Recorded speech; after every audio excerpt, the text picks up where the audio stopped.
प्रणाम दोस्तों। स्वागत है आपका मेरे इस YouTube चैनल साहित्य सागर में। दोस्तों, आज मैं आपके लिए लेकर आई हूँ शिवानी जी की लिखी कहानी पुष्पहार। रोग की विषम व्यथा ने बड़ी डोरीदार आंखों को किसी गंजेड़ी की आंखों का सा रक्तिम बना दिया था। बड़ी दाढ़ी और ऊबड़ खाबड़ मूछों से झांकते पपड़ियों से विभत्स बन गए सूखे होठों को उसने चाटा और पेड़ के मोटे तने का सहारा लेकर बैठ गया। लगता था दयालु ड्राइवर और क्लीनर उसे बेहोशी में ही उस दानव से वृक्ष की उदार छाया में लेटा गए थे। एक ठंडी हवा का झोंका उसे सिर से पैर तक सहला गया। कहाँ गई पेट की शूल वेदना और कहाँ गई पैर की सूजन? कौन सी जगह थी भला ये? बाड़े छीना ही तो था वो। आसन्न मृत्यु भी क्या उसकी स्मृति को धुंधला कर सकती थी? दयालु ट्रक ड्राइवर सरदार से उसने हाथ जोड़कर भीख मांगी थी। बस बाड़ी छीना तक पहुंचा दो सरदार जी। अपने गांव के किसी पेड़ के नीचे भी जाकर लेट जाऊंगा ना तो ठीक हो जाऊंगा ड्राइवर साहब। सीमेंट के बोरों पर सिर रखते ही शायद वह बेहोशी में डूब गया था। जब से कोयले की खान का धमाका उसे पेट का यह शूल रोग दे गया था, तब ही से मिर्गी से यह बेहोशी भी पीछे लग गई थी। पर आज उसकी सारी व्यथा चुटकियों में स्वयं उड़ गई। नीले समुद्र सा उदार नीलाकाश, दोनों ओर से प्राचीर से उठी घाटियों के बीच किसी तनवंगी सुंदरी अल्हड़ किशोरी सी थिरकती नदी, आसपास फैली चौड़ी हरितिमा, जैसे डबल अर्ज की हरी इटालियन का पूरा थान खुला पड़ा हो। क्या ये सपाट मैदान रानीखेत के किसी प्रसिद्ध गोल्फ कोर्स से कुछ कम था? नदी के कगार पर खड़ा शक्तेश्वर का अर्वाचीन मंदिर, नदी में नंगा नहाता मंदिर का पगला पुजारी, पहाड़ियों पर घरोंदे से चमकते सूपे और तिलाड़ी के गांव, गले में गंदे फटे बस्ते लटकाए स्कूल से लौटती कलरव करती ग्राम्य बालकों की टोली। इसी टोली के साथ 7 मील पैदल चलकर उसने भी तो इसी ग्राम पाठशाला में पढ़ा है। फिर क्या वह इसे पहचानने में भूल कर सकता था? अपने ही पौरुष की बैसाखियां टेकता वह मेधावी छात्र जब एक दिन अचानक ही छलांग लगाकर देश का मंत्री बन गया, तो किसी को भी आश्चर्य नहीं हुआ। पर उसकी क्षणभंगुर समृद्धि की अकाल मृत्यु का कारण भी यही छलांग बनी। जैसा अचानक डबल प्रमोशन पा गया मेधावी छात्र भी कभी कभी एक साथ मिल गई 2 कक्षाओं की समृद्धि को नहीं समेट पाता और एक बार फिर नीची कक्षा में उसका प्रत्यावर्तन हो जाता है। ऐसा ही उसके साथ भी हुआ।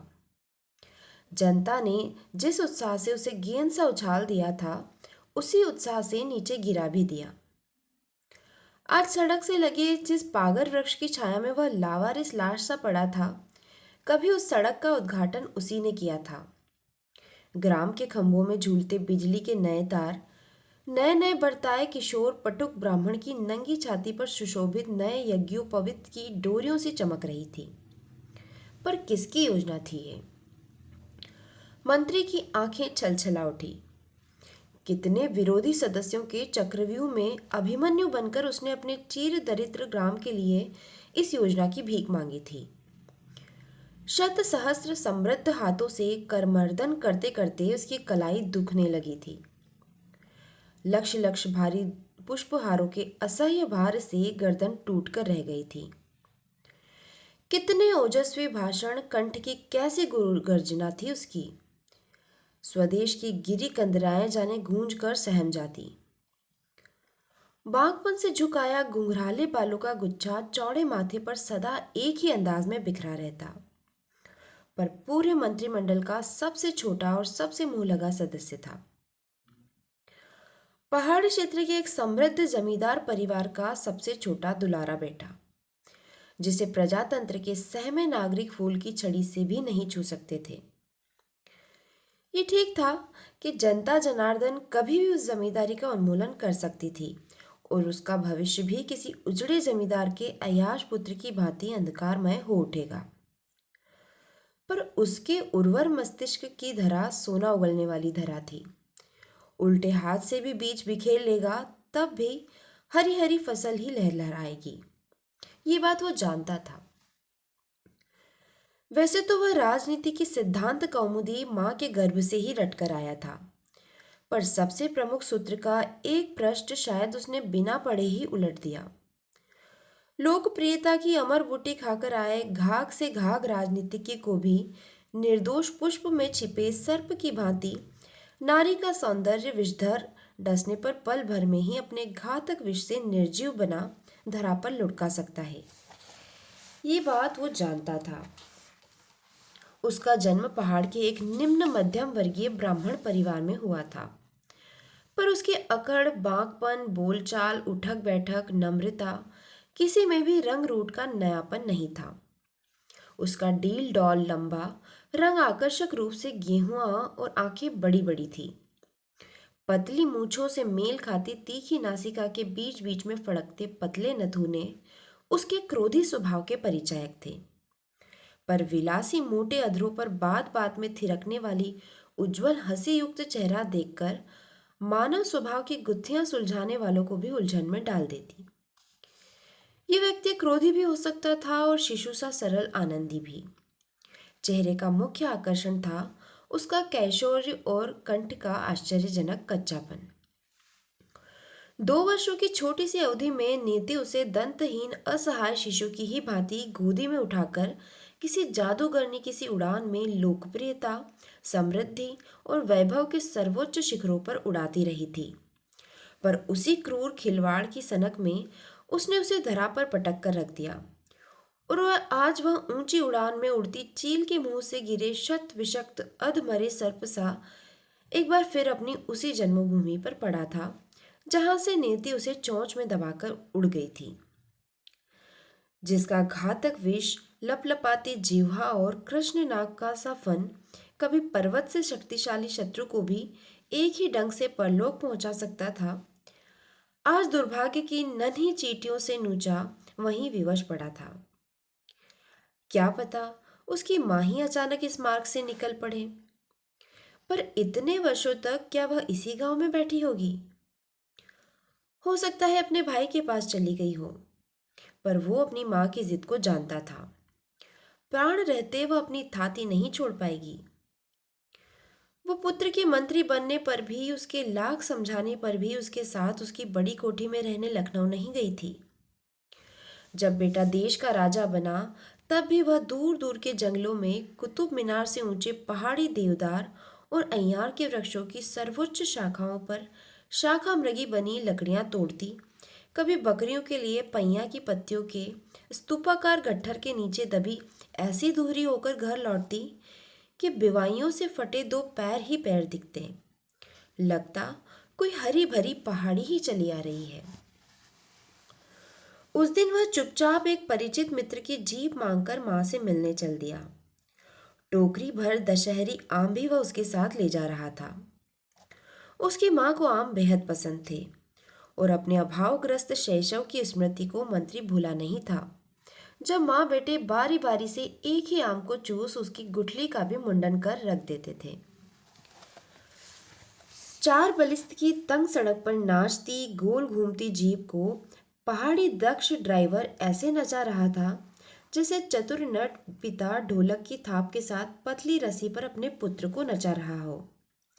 कभी घर्र से गाड़ी घूमती, एक साथ कई चक्कर खाती, उस तरह की धार सी तीखी सड़क पर फिसलने लगती और मंत्री का लोहे का कलेजा भी धड़कने लगता।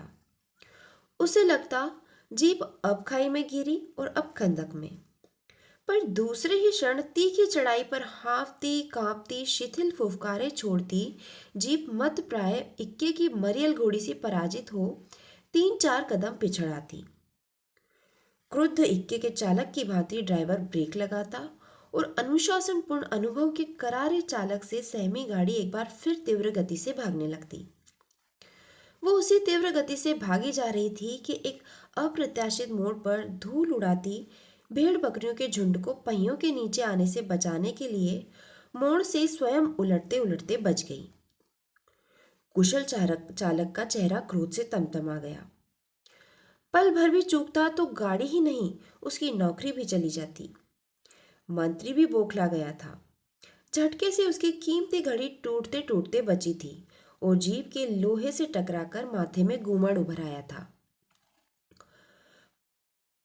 पर उन भेड़ बकरियों के पीछे दो पतली गोरी बाहें फैलाए जीप की गति से भी तेज भागती किशोरी को देखकर चालक और मंत्री दोनों के कंठों की भर्त्सना कंठों में ही अटक कर रह गई। एक पल को दोनों उसे देखते ही रह गए।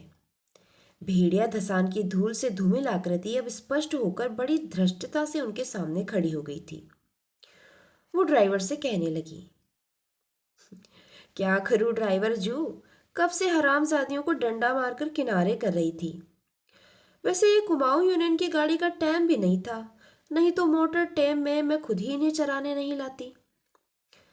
स्वयं मंत्री का गांव एक से एक सुंदरी चाचियों, ताइयों और भाभियों से भरा था। चंद राजाओं के समय से ही उसके ग्राम के ग्राम्याओं के सौंदर्य की ख्याति दूर दूर तक फैलती आई थी और इसी से शायद नाम भी पड़ गया था, रतनपुर। पर ये लड़की क्या रतनपुर की थी। कैसा पहचाना पहचाना चेहरा लग रहा था, फिर भी नाम क्यों याद नहीं आ रहा भला। कहीं ताऊ के लड़के धरणीधर दा की साली तो नहीं थी ये, जिसके रूप की चर्चा सुनते सुनते उसके कान पक गए थे और माँ भाभी के परम आग्रह से लाए जिसके रिश्ते को उसने खोटे सिक्के सा फेर दिया था। ऐसे मोटर सड़क पर बकरियां लाती क्यों है। अब तक मंत्री की ओर उस बित्ते भर की छोकरी ने आंख उठाकर देखा भी नहीं था और वह चालक से ही हंस हंसकर बातें कर रही थी। वो मंत्री को अखरा। इसी से कंठ को रोबीला बनाकर उसने गंभीर स्वर में गर्जना की, ऐसे इन्हें मत लाया करो। किशोरी ने चमक कर तेजस्वी चेहरे की ओर दृष्टि उठाई। मंत्री की अकड़ी मुद्रा उससे मूक प्रश्न पूछ रही थी, देखती नहीं किसकी गाड़ी है ये। मूर्ख लड़की, क्या हाथ भी नहीं जोड़ सकती। तब कैसे लाऊं, हंसकर उस धृष्टा किशोरी ने पूछा। मोती से उज्जवल दंत पंक्ति के दर्पण से कुंवारे मंत्री की अनभ्यस्त आंखें चौंधिया गई। इन बकरियों को भी जीप में बिठाकर चराने लाऊं क्या। मंत्री की दृष्टि अब गोरे ललाट पर बंधे ओढ़नी के फेंटे से उतरकर कैशोर्य से उज्जवल दो आंखों से फिसलती तीखी नाक और फिर लाल रस भरे अधरों से सरक तनी वास्कट पर उभर सहसा सपाट होकर झूलती चांदी की जंजीर पर निबद्ध हो गई। सूर्य की प्रखर किरणों में जंजीर झिलमिला रही थी। किसी श्रीण पहाड़ी जलप्रपात की दो पतली रुपहली युगल धाराएं जैसे दो कठोर शिलाखंडों पर क्षण भर विराम करती फेनिल रशीभूत तरंगों में बिखर गई थी। किस गांव की लड़की है तू, मंत्री ने टपट कर पूछा। अब निश्चय ही सहम जाएगी छोकरी। रतनपुर की है क्या। क्यों। पतली नाक को उसने एकदम कपाल पर चढ़ा लिया। लगता था अभी अभी जीभ निकालकर मुंह चढ़ाने लगेगी। क्या रतनपुर में ही सब बान सुंदरियां बसती है।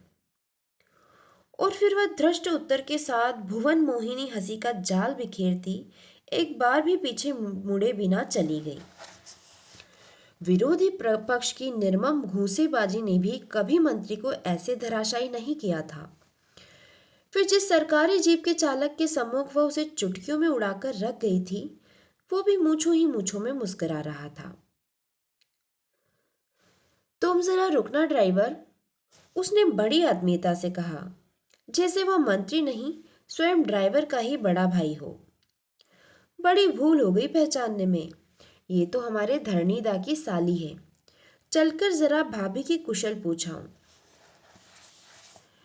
गाड़ी मोड़ लूं सरकार।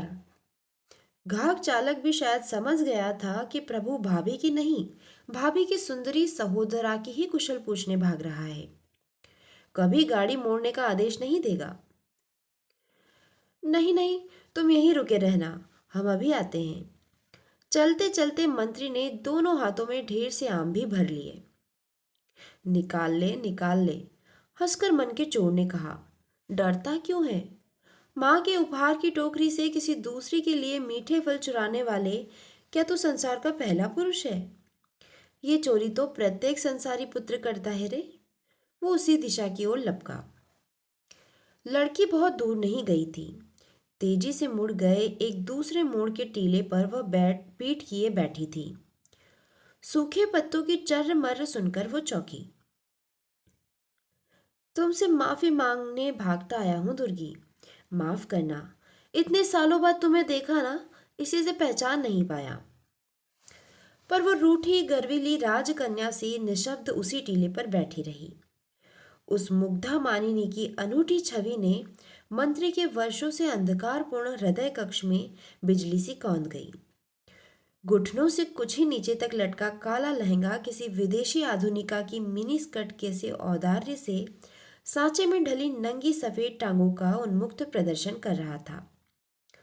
दोनों हाथों से गोदी में नन्हे मेमने को साधे वह सौंदर्य लक्ष्मी ऐसे तनकर टीले पर बैठी थी कि स्लेटी पत्थर का रूखा टीला रत्न खचित राज सिंहासन सा दीप्त हो उठा था। माफ कर दिया ना। मंत्री के कंठ में कुछ अटक सा गया। वो दीन याचक की मुद्रा में एक बार फिर हंसकर और निकट खिसक आया। पर वो तनी बैठी रही। सुडोल कंधों को उसने उदासीनता से किसी विदेशी चलचित्र की तारिका की भांति हिलाकर गर्दन फेर ली। मंत्री अवाक रहा। जो छोकरी कभी मोटर पर नहीं चढ़ी होगी, उसने ऐसे विदेशी अंदाज में कंधे झटकाना कैसे सीख लिया। जिस मुद्रा को वे विदेशी नायिकाएं शायद निर्देशक के चाबुक की मार से सीखती है, उसे प्रकृति ने अपनी इस मुंह लगी पुत्री को स्वयं ही सिखा दिया था। स्पष्ट था कि उसे क्षमादान नहीं मिला। 7 वर्ष पूर्व अपनी इसी अनाथा रूपवती बहन को लेकर भौजी उसके पास आई थी। तब वह क्या जानता था कि भाभी की वह नाक सुनकती मरियल सी बहन एक दिन ऐसी बन उठेगी। बहुत सुंदरी है मेरी बहन। ठीक से देखोगे तो आंख नहीं फेर पाओगे लल्ला। सब बड़ी बहनें अपनी कुंवारी बहनों के लिए यही कहती है भौजी। उसने वह प्रस्ताव हंसकर वहीं फेर दिया था। भौजी के लिए थोड़े से आम लाया हूं दुर्गी। कहना कल मिलने आऊंगा। मंत्री ने आम उसके पैरों के पास धर दिए और हंसकर कहने लगा। गंगोली हाट की रुष्ट काली के चरणों में फल रख रहा हूं। देवी प्रसन्न होना। भक्त हाथ बांधे खड़ा है। अपनी बड़ी बड़ी आंखें उठाकर उसने मंत्री को देखा। वो सचमुच ही हाथ बांधे धृष्टता से हंस रहा था। उसकी यही हंसी तो उसके मधुर स्निग्ध व्यक्तित्व की सुनहरी चौखट थी। इसकी हंसी के आकर्षण से प्रत्येक चुनाव में विपक्षी दल के शत सहस्त्र वोट भी उसी की झोली में आकर स्वयं गिर जाते। उसकी यही हंसी शत्रु और मित्र दोनों को समान रूप से बांध सकती थी। इसी हंसी के आकर्षण से उसे दिन दिन रात न जाने कितने महिला मंडलों की गोष्ठियों के रंगीन रिबन काटने इधर उधर भागना पड़ता और पुष्पहारों के भार से गर्दन टूट कर रह जाती। यहाँ तक कि कई विश्वविद्यालय उसे एक साथ दीक्षांत भाषण के लिए न्योत चुके थे। जहाँ अन्य सम्मानित अतिथि वर्षों की देश सेवा, जेल यात्रा आदि का पासपोर्ट वीजा दिखाने पर भी पल भर छात्रों की हूटिंग के सम्मुख नहीं टिक पाते, वहीं पर यह हंसमुख मंत्री केवल इसी स्मित की इंद्रजाल से अनुशासनहीन छात्रों को बांधकर बगल में दबाए चला आता। इस बार भी उस हंसी की मूठ व्यर्थ नहीं गई। वो हंसने लगी और युवा मंत्री का कलेजा जिहाग्र पर आकर धड़कने लगा। तुमने मुझे नहीं पहचाना, पर मैंने तो तुम्हें देखते ही पहचान लिया। उसके गले में बीच बीच में होता स्वरभंग मंत्री को मिश्री की डली सा लगा। तुम्हारी शादी हो गई क्या? उसका उतावला प्रश्न उसके कंठ से अनजाने में ही गोली सा दग गया। प्रश्न पूछते ही वह अपदस्थ हो संकोच से लाल पड़ गया। क्या तुम सोच रहे थे कि तुम्हारे लिए मैं अब तक कुंवारी बैठी हूं? वो हंसकर उठ गई। हाय, ये बित्ते भर की छोकरी उस राजनीतिज्ञ खड़पेच को कैसा पिस्सू सा मसल रही थी। खैर, वो भी उस गर्वीली छोकरी के विष के दांत तोड़ सकता था। अभी बहुत अवसर आएंगे। वो बोला। अच्छा, चलता हूँ दुर्गी, कल स्कूल के मैदान में मेरा भाषण है। तुम भी आना और भौजी को भी लाना, समझी? उसने बड़े गर्व से चौड़ी कलाई में बंधी कीमती घड़ी को देखा और सिर की तिरछी टोपी और भी तिरछी कर ली। और इसे इसे भी ला सकती हूँ क्या? ये तो मुझे एक पल भी नहीं छोड़ता। अपने पैरों के बताशे से सफेद टखने चाटते छोटे नर्म दुधिया पशम वाले मेमने को उसने उठा गालों से लगाकर पूछा। तब कठिन से कठिन परिस्थितियों में भी मन को सदा चाबुक की मार से साधने वाला जितेंद्रिय तरुण हठयोगी नन्ही ठोकर से दूर घाटी में क्षण भर पूर्व गिर गए आम के दाने की ही भांति लुढ़कता अविवेक की घाटी में गिरकर चकनाचूर हो गया। किसी निर्दोष मुद्रा में पूछा गया कैसा सांकेतिक आमंत्रणपूर्ण प्रश्न था। लाल लाल कंदील से लटक रहे बुरुश पुष्पों की छाया में वो ऐसे मादक स्मित का आह्वान देती खड़ी हो गई। मंत्री को लगा वह मिसलटों के नीचे खड़ी प्रणयोन्मत्त मद्दा कोई विदेशी स्वयं दूती है। किस प्रसिद्ध चित्रकार का ऐसा ही चित्र देखा था उसने? रवि वर्मा रायल या किसी विदेशी चित्रकार का? गोद में नन्हे मेमने को गालों से सटाकर जाना पहचाना सा स्वर्गीय स्मित ही उसे ले बैठा, जिसने कभी नारी की छाया का भी स्पर्श नहीं किया था और जिस बहुचर्चित स्पर्श की कभी स्वप्न में भी कामना नहीं की थी, वही आज पागल खाने से भाग निकले मत्त उन्मत्त की भांति मेमने सहित स्वामिनी को अपनी सशक्त बाहों में भरकर बार बार चूमता हाँफ हाँफ गया। जिस संयम अंकुश से वह वर्षों की अमानवीय साधना से अपने पौरुष के मत्त गजराज को साधता आया था, वही अंकुश आज पंचशर से बिंधा दूर पड़ा था। पुरुष के अधर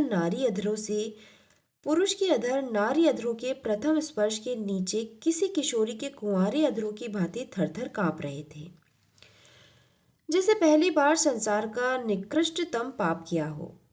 और नारी के रसीले अधरों पर था स्वाभाविक स्मित, जैसे कुछ हुआ ही नहीं हो। ठीक ही तो था, वो क्या उसका पहला चुंबन था? मंत्री तटस्थ होकर पीछे खिसक गया। उसके चेहरे पर हवाइयां उड़ने लगी। हे भगवान, क्या कर बैठा वो? पल भर की आवेशपूर्ण मूर्खता उसको जीवन भर के लिए ले बैठ सकती थी। उसने हड़बड़ाकर इधर उधर देखा। ईश्वर की कैसी महान कृपा थी कि डाल पर कहीं एक कौवा तक नहीं था। वही नन्हा मेमना गोदी से उतरकर घास चरने लगा था और एक मोटा सा घाघ दूंबा कुटिल बंकिम दृष्टि से उसे देख रहा था, जैसे सब कुछ समझ गया हो। मंत्री को पहली बार लगा कि पशु बोल भले ही न पाए, व्यंग से मुस्कुरा अवश्य सकते हैं। उसने सहमी दृष्टि से दुर्गी को देखा। वो भेड़ों को हे कर ऐसे हाँकती बटोरने लगी थी जैसे उसे देख ही नहीं पा रही हो। वो तेजी से उतार उतरता फिसलता चला गया। दूसरे दिन उसका भाषण सुनने दूर दूर से ग्रामों की भीड़ समय के कुछ पूर्व ही आ जुटी थी। ग्राम पाठशाला का पूरा मैदान भर गया था और कुछ लोग उचक उचक कर पेड़ों पर चढ़ रहे थे। भीड़ देखकर मंत्री की छाती और तन गई। उस दिन उसकी आकर्षक हंसी वर्षा से धुली पहाड़ के मकान की अबरखी पथरीली छत सी और स्वच्छ निखर छक छक चमक रही थी। ये क्या सुंदरी नारी के क्षणिक स्पर्श का जादू था? जिधर देखो उधर ही गोरे गोरे चेहरे, पके आड़ू से स्वस्थ गालों की लालिमा और निर्दोष चावनी। वो गर्व से एक बार फिर तन गया। वाणी के घृत दीप की कई ओजस्वी बातियां दब दब कर एक साथ जल उठी। भाइयों, वह कहने लगा, मुझे गर्व है कि मैंने इसी ग्राम पाठशाला में वर्णमाला से प्रथम परिचय प्राप्त किया है। तख्त की काली पाटी पर कमेट की स्याही से कान पकड़कर आ सिखाने वाले मेरे गुरु श्री ब्रह्मदत्त तिवाड़ी इस भीड़ में जहां कहीं बैठे हो, मेरा कृतज्ञ प्रणाम स्वीकार करें। गुरु तो गुड़ चेला शक्कर, भीड़ के किसी उद्धत छोकरे की तीखी आवाज और भीड़ की हंसी को चतुर मंत्री ने वहीं पर जूते से कुचल दिया। पर चेला शक्कर की ही भांति अब व्यर्थ हो गया है। भाइयों, उसने हंसकर कहा, गांव का बादशाह अब भी गुड़ ही है। मैं पूछता हूँ, बाजार किसका है? 4 रुपए किलो चीनी का या 2 रुपए किलो गुड़ का? किसे चाहती है जनता? गुड़, गुड़, भीड़ से सम्मिलित कंठ गूंजे। वाचाल मंत्री की दलील ने भीड़ को जीत लिया। उसी विजय से झूमकर उसने फिर अपनी मनमोहक हंसी का ब्रह्मास्त्र फेंका। फिर देखा ना आपने, ग्राम की जनता हमेशा गुड़ ही को पूजेगी। जनता तुमुल करतल ध्वनि से बीच ही में भाषण रोक अपना उल्लास व्यक्त कर रही थी कि मंत्री की दृष्टि भीड़ में भौजी के पास बैठी दुर्गी पर पड़ गई। उसकी गोदी में उसका वही मुंह लगा मेमना बैठा था। आंखें चार होते ही उसने बड़ी दुष्टता से मेमना तनिक ऊंचा उचकाकर मंत्री को दिखा दिया। आज वो अनोखा श्रृंगार करके आई थी। कानों में गोल गोल बालियों के स्थान पर थे झुमके, जिनके दुसह भार की गरिमा को दो चौड़ी श्रृंगार पट्टियों में विभक्त कर सीधी मांग के अगल बगल टिका दिया गया था। सिर का पल्ला भी शायद झुमकों के वैभव के उचित प्रदर्शन के लिए जानबूझकर ही नीचे गिरा दिया गया था। चांदी की जंजीर का स्थान आज चांदी की मोटी हंसुली ने ले लिया था। नाजुक गर्दन में पड़ी हंसुली के उसी अर्धचंद्र में मंत्री अटक कर अपनी समस्त राजनीतिक प्रगल्भता भूल गया। केवल हाथ जोड़कर वह मुस्कुराता मंच से उतर गया।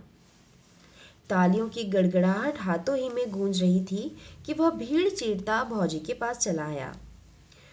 झुककर उसने भौजी के चरण छुए, कई वर्षों के उपालंब सुने, फिर उन्हें मना अपनी जीप में बिठा घर तक पहुंचाया। भौजी को उसने बड़े लाड़ से अपनी सीट पर बैठा लिया, पर दुर्गी बिना कुछ कहे पिछली सीट पर बैठ गई। गोदी में वही मेमना था। मंत्री कुछ संभल कर बैठ गया, पर वह शायद और निकट खिसक आई। मंत्री को लगा, कुमाऊं बैंड के साथ नाचने वाले सीखे पड़े दूबे की भांति ये सिखाया गया दूबा उसकी माला ही नहीं, शेरवानी भी चढ़ जाएगा। उसने गले की माला उतारी और पीछे मुड़ हंसकर बोला, बुरुंश के मीठे फूलों की माला है, शायद तुम्हारे मेमने को बहुत पसंद आ गई है। फिर ऐसे सधे अंदाज से उसने माला फेंकी कि ठीक दुर्गी के गले में पड़ गई। पल भर को दुर्गी का चेहरा लाल पड़ गया, पर फिर हंसकर सचमुच ही माला दूबे को खिलाने लगी। मुझे यहीं उतार दो दीदी, उसने थोड़ी ही दूर जाकर कहा। बहती नदी से लगी पंचक्की थी और उसी से लगा था दुर्गी का घर। वो उतर गई तो भौजी ने उसे सब बतला दिया। जब उसने रिश्ता फेर दिया तो उसका विवाह उसने एक फौजी सूबेदार से कर दिया। कुंवारी सुंदरी बहन को कब तक घर में बिठाए रखती। सूबेदार दुहेजू था, पर 3-3 भैंसें थी, कई थान भेड़ बकरियां थी, और फिर पंचक्की भी तो उसी की थी। पर छोकरी का भाग जो साथ लगा था, पाकिस्तान की लड़ाई से तो वह सकुशल लौट आया, लेकिन घर में चुभी एक नन्ही कील ने बायां पैर कटवा दिया। तब से लंगड़ा दिन रात नशे में डूबा रहता है। दुर्गी ही को घर का और बाहर का काम संभालना होता है। उस बार 2 दिनों के लिए घर आया मंत्री 8वें दिन लौटा, और फिर तो उसका हर महीने एक न एक चक्कर लगता था वह अपने ग्राम को डिज्नीलैंड ही बनाकर छोड़ेगा। देखते ही देखते कच्ची सड़क ने केंचुली उतार दी। फक फक करता बुलडोजर निरीह पहाड़ी घाटियों का कलेजा रौंदने लगा। पीपे के पीपे कोलतार की मोटी तहों ने पीली धूप भरी सड़कों पर शहरी व्याधि की स्याही फेर दी। डायनामाइट की दिल दहलाने वाली गर्जना से आए दिन त्रस्त गिरी कंदराएं गूंजने लगी। फिर नई बनी शीर्ण कलेवर की सड़क पर अफसरों की जीप गाड़ियां आईं। मंत्री की झंडा लगी बनी ठनी वेश्या सी इठलाती चमकती गाड़ी, और फिर आई देश विदेश के पर्यटकों से लदी लग्जरी बसें। देखते ही देखते वह ग्राम हवाई द्वीप सा प्रसिद्ध हो उठा, जहाँ का शुद्ध पहाड़ी घृत अपनी पावन सुगंध की सुखाती कभी दूर दूर तक फैलाता आया था, अब चूर की मिलावट से अपने सुनाम पर कालिक पोतने लगा। पास ही में मिलिट्री की एक बड़ी टुकड़ी भी आ गई थी। सीमा के प्रहरी शराब की हुड़क लगने पर थैले टके में ट्रांजिस्टर बेचने लगे और धीरे धीरे ग्राम के बंदरों ने भी अदरक का स्वाद लेना सीख लिया। जो सुरम्य घाटियां कभी परी चांचरियों के मधुर जोड़े गीतों से गूंजती थी, अब विवशता से फिल्मी गानों से गूंजने लगी। एक लॉन्ड्री खुल गई। जिस ग्राम में मिश्री की डली ही मिठाई मानी जाती थी, वहीं एक व्यापार कुशल हलवाई ने पहाड़ की प्रसिद्ध बाल सिंघोड़ियों की ऐसी भव्य दुकान खोल दी कि लोग शहरियों की भांति मिठाई का स्वाद लेना भूल रंगीन मनमोहक डिन्नों का ही स्वाद लेने लगे। अपनी नवीन अभिसारिका से मिलन के क्षणों की सृष्टि करने में वह स्कॉटलैंड यार्ड के चतुर जासूसों को भी किस्सा दे सकता था। दोनों कहाँ मिलते हैं, कब मिलते हैं, ये पूरे 1 वर्ष तक कोई नहीं जान पाया। आधी आधी रात को कुमाऊं के बियाबान ग्राम की तलहटी में चौकीदार बने घूमते दुस्साहसी मंत्री गुनगुने पानी की उस झील के किनारे बैठा अपनी प्रेमिका की प्रतीक्षा करता, जहां से 1 वर्ष पहले 9 फुटा बाघ नहा रहे पटवारी के जवान पुत्र को खींच ले गया था। कभी दोनों केवल प्रणय का जिरह बख्तर पहने उस अरण्य की हरितिमा में हरे युगल सर्प सर्प से ही लिपटकर एकाकार हो जाते। पर लंगड़ा चौकन्ना हो गया। उदार विधाता जब मनुष्य से उसका कोई अंग छीनता है, तो स्वयं ही उस क्षतिग्रस्त अंग की क्षमता किसी दूसरे अंग में लौटा देता है। अंधों की दृष्टि क्या उसके स्पर्श में नहीं समा जाती? अपनी इसी अमानवीय घ्राण शक्ति से लंगड़े ने सब कुछ सूंघ लिया। पत्नी की सांकल नित्य की भांति बंद रहती थी, पर वो जंगली बिल्ली सी नीची खिड़की से सटे तिमिल वृक्ष की डालियां पकड़ जिस रस सागर में डुबकियां लेने जाती थी, उसकी सुगंध से उसके नथुने फड़कने लगे। वो नित्य की भांति दोपहर की रोटी पटकने आती, तो वह आश्चर्य से सुंदरी पत्नी के अचानक अनजान बन गए चेहरे को एकटक देखता रहता। इतनी बड़ी आंखें तो इसकी नहीं थी, और वास्कट, लगता था एक लंबी सांस लेते ही सारे बटन टूट कर रह जाएंगे। कहाँ जाती है तू दिन भर? एक दिन उसने प्रभुत्वपूर्ण स्वर से पूछ लिया। बकरियों को घास चराने, वो उत्तर देकर तीर सी निकल गई थी। लंगड़ी की आंखों में विवशता के आंसू छलक आए थे और उसने सारी रोटियां उठाकर खिड़की से बाहर फेंक दी थी। दिन भर साली हरामजादी बकरियों के साथ खुद कैसी कैसी हरी घास चरती है, वो चेहरा देखते ही समझ गया। फिर कई रातों से बैठकर अभूतपूर्व कौशल से बनाई गई बैसाखी के सहारे लंगड़ा एक रात को पुलिस के कुत्ते की भांति पानी को सूंघता पेड़ों के मोटे तनों में छिप छिप कर उसके जल विहार को देख आया। दूसरे दिन पहुंचा तो पूरा ग्राम पंचों सहित उसके साथ था। वे संभल भी नहीं पाए थे कि भीड़ ने घेर लिया। क्रोध से उत्तेजित लंगड़ा किनारे से ही भद्दी गालियों के पत्थर बरसाने लगा। मंत्री सिर झुकाए और गहरे भंवर में उतर गया। जो भीड़ तालियों की गड़गड़ाहट से उसका स्वागत करती थी, वो उसे अश्लील थूक के छींटों से छेदने लगी।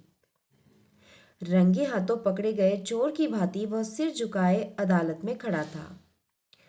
न उसका कोई गवाह था, न वकील। किंतु दुर्गी गजब के दुस्साहसपूर्ण कौशल से तैरती तैरती किनारे तक आ गई। फिर उसने किसी तीर्थ के खुले घाट पर नित्य नहाने की अभ्यस्त कुल वधुओं की भांति जल में ही किनारे से खींची गई अपनी धोती का तंबू तान बड़े धैर्य से कपड़े पहन लिए। न उसके चेहरे पर लज्जा की एक रेखा थी, न अपदस्थ होने का संकोच। फिर बिना भीड़ की ओर देखे वह अपने प्रेमी को बीच भंवर में छोड़कर लंबी डगे भरती न जाने किस पगडंडी की भूल भुलैया में ओझल हो गई। पर मंत्री को क्रूर भीड़ ने रेड गार्ड की क्रूरता से बाहर खींच लिया। जिन गलियों से कभी चुनाव जीतने पर उसे नंदा देवी के डोले की भांति सजाकर शंखधर और पहाड़ी तुरी दमामे के साथ जुलूस में ले गए थे, वहीं से उस दिन वह बलि के बकरे का सा निर्ममता से घसीटा गया। रात भर थप्पड़ घूंसे और लंगड़े की बैसाखी की मार खाकर वह बेदम पड़ा था। कि न जाने कहां से उसकी माँ को पता लग गया। उसकी मूठ घात और दुनाली बंदूक से छूटती बारूद की लपकती गालियों से पूरा गांव थर थर कांपता था। हरामियों, वो गर्जी, जब मेरा बेटा मंत्री बना उससे पहले तुम्हारे गांव को ही बंबई बनाया। कोई अपने लिए तो कोठियां खड़ी नहीं की, उसका ये इनाम दिया तुमने। हे गोल्ला देवता, मैं भी देख लूंगी और न्याय तुम भी देखना। जिन जिनने से मारा है उनकी लड़की का लड़का गाय की बच्चियां निपुती हो, उनकी रान बहुएं सूनी मांग और सूनी कलाइयां लेकर चिता चढ़े। सहम कर अपड़ भीड़ जैसे हवा में उड़ गई। बुढ़िया अधमरे पुत्र को घर तो ले गई, पर बेटा रात ही को खिड़की से कूदकर निकल गया। राजगद्दी से विधिवत नीचे खींचकर पटका जाता, इसके पूर्व वह स्वयं ही गद्दी का मोह त्याग वनवासी बन गया। पूरे 2 वर्ष तक उसने असम के साधुओं की चील में साधी। फिर तीसरे वर्ष जब गांजे चरस की दम भी असाध्य कलुष की व्यथा को मलिन नहीं कर सकी, तो वह आसनसोल के कोयले की खान में उतर गया। दिन डूबे वही काली खान से काला चेहरा लेकर लौटता तो लगता पिछले कलुष की काली माँ स्वयं दब गई है। अब यह चेहरा लेकर वह सगी माँ के सम्मुख भी खड़ा होगा तो शायद वह भी भूत समझकर चीख पड़ेगी। यही भूल थी उसकी। पुत्र का चेहरा कितना ही काला क्यों न हो, माँ क्या कभी पहचानने में भूल कर सकती है। कोयले के खान की जिस धमाके के लिए खान के मजदूरों की पत्नियां अपना सुहाग नित्य हथेलियों में लेकर फिरती है, उसी धमाके ने एक दिन देखते ही देखते सैकड़ों मांगों का सिंदूर लूट लिया। मंत्री ने इधर दाढ़ी रख ली थी। अध जली दाढ़ी, झुलसा चेहरा और बुरी तरह सहमा कलेजा लेकर वह स्ट्रेचर पर बाहर लाया गया और थोड़ी देर बाद डॉक्टरी जांच ने लाश बताकर कोने में पटकवा दिया। वो बोल नहीं सकता था, पर अध जली पलकों के नीचे पुतलियां सचेत थी। एक एक लाश को पहचान कर आत्मीय स्वजन विलाप से दिशाएं गूंजा रहे थे। हाय, वो लाश समझकर कोने में पटक दिया गया था, फिर भी उसके लिए कोई रोने वाला नहीं था। चुपचाप वो लाशों की बिरादरी से छिटक गया। उसी घिसटते मुर्दे को किसी दयालु ने अस्पताल में पटक दिया। तो महीने बाद जब वह निकला तब पेट की वेदना भी हाथ पकड़कर साथ चल दी। फिर न जाने कितनी टिकटहीन यात्राएं की, ट्रक ड्राइवरों से दया की भीख मांगी और आज अपने ग्राम के उदार वृक्ष की छाया में पड़ा था। माँ की, ग्राम की और सबसे बढ़कर दुर्गे की स्मृति उसे सहसा व्याकुल कर उठी। वो बड़ी चेष्टा से उठा और एक एक पेड़ पत्ते को पहचानता अपनी लाश घसीटने लगा। अचानक एक परिचित खिलखिलाहट ने तान कर भाला फेंका जो उसके कलेजे के आर पार हो गया। सामने खड़ी थी एक जीप और उसका द्वार पकड़े दुर्गी खिलखिला रही थी। चालक की सीट पर बैठा एक लंबा चौड़ा फौजी उसे हाथ पकड़ अपनी ओर खींचता पहाड़ी में कह रहा था, देर मत कर दुर्गी, देखती नहीं दिन डूब रहा है, आ बैठ जल्दी। तभी वह झुलसी दाढ़ी लेकर सामने खड़ा हो गया। मानिनी के जिस उपालंब पूर्ण कटाक्ष को मंत्री ने पहचाना, वो उसके लिए नहीं, उस फौजी अफसर के लिए था जो उसे गाड़ी में बैठने के लिए मना रहा था। हाय राम, ये तो कोई मुंह झोंसा अध जला मुर्दा ही चिता से भागकर आ गया है क्या। वो लपक कर चालक के पार्श्व में बैठ गई। कुछ पलों को वह लंबा तगड़ा फौजी अफसर भी उस प्रेत के से कंकाल को देखकर सहम गया। फिर उसने डपट कर पूछा, कौन है बे तू। सरकार, वो गिड़गिड़ाने लगा, बीमार हूं, अपनी गाड़ी में बैठाकर कुछ दूर पहुंचा दो। उत्तेजित सांस की धौकनी से झुलसी दाढ़ी फटे चिथड़े पर्दे सी पल भर को हिली, पर देखने वाली ने पपड़ी पड़े होठों पर उभरे अतीत के एक भी रसीले स्मृति चिन्ह को नहीं पहचाना। लज्जा, फौजी ने बड़ी उपेक्षा से कहा और उसके बैठते ही बड़ी तेजी से गाड़ी उतार पर छोड़ दी। तेज झटके से झुलसी दाढ़ी पल भर को सामने की सीट की मराल ग्रीवा से छू गई। उसके जी में आया वो दोनों कांपते हाथों की माला वैसे ही साध कर उस नाजुक गर्दन में डाल दे जैसे तब डाली थी। कहाँ उतरेगा बे? फौजी ने फिर उसी उपेक्षा से पूछा। पिछली सीट से कोई उत्तर नहीं आया। ले, उतर जा यहाँ, हम आगे नहीं जाएंगे। एक अरण्य के मोड़ पर जीप रुकी पर वह नहीं उतरा। क्यों? इसी गाड़ी में मसान तक जाने का इरादा है क्या? फौजी ने बड़ी बेरहमी से उसे खींचकर सड़क पर खड़ा कर दिया। वो उन्मत्त फटी आंखों से एक टक दुर्गी को ऐसे घूरने लगा कि उसे सहम कर फौजी की बाह पकड़कर कहा, जल्दी चलो, कहीं ये सचमुच ही मुसल्ले चूड़ी वाले का परेत ना हो। 2 दिन पहले ही ग्राम के चूड़ी वाले को बाघ खींचकर ले गया था। जीप अंगूठा दिखाकर चली गई।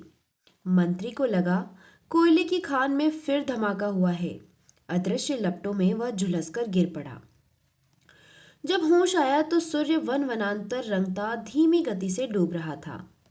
3 घंटे में 3 फरलांग की दूरी पार कर वह घर की देहरी पर खड़ा हुआ तो दोनों पैर ठप ठप कांप रहे थे।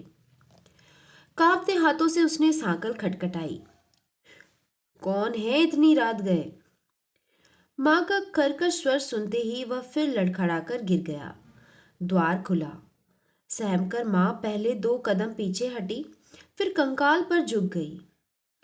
जब से बेटा भागा था वह सिरफिरी सी होकर रात भर पूरे ग्राम को गालियां देती रहती, पर जिसे पूर्ण रूप से स्वस्थ प्रेमिका नहीं पहचान पाई थी उसे उन्मादिनी माँ ने पहचान लिया। वो पागलों की भांति उसे चूमने लगी। उसी अमृत स्वरूपी चुंबनों की बौछार में उसने बड़े यत्न से मुस्कुराकर माँ का हाथ पकड़ होठों से लगाया और फिर बेहोशी में डूब गया। अरे अब भागो, क्या मुंह ताक रहे हो? बुढ़िया चीख चीख कर अदृश्य बिरादरी को न्योत रही थी। देखते नहीं वो जा रहा है। अरे हरामियों, एक टुकड़ा सोना ले आओ भागकर। गंगा जल और तुलसी दल, सुनते नहीं क्या? हाय तुम्हारी कोक जली बहू बेटियां सूनी मांग और सूनी कलाइयां लेकर चीता चढ़े। इस गांव को महामारी चाटे बज्जर गिरे। ग्रामवासी सोते रहे। उन्मादिनी वृद्धा का तो यह नित्य का प्रलाप था। उधर वह स्वप्न देख रहा था। ग्राम पाठशाला की भीड़ के बीच वह गर्व से झूमता भाषण कर रहा है।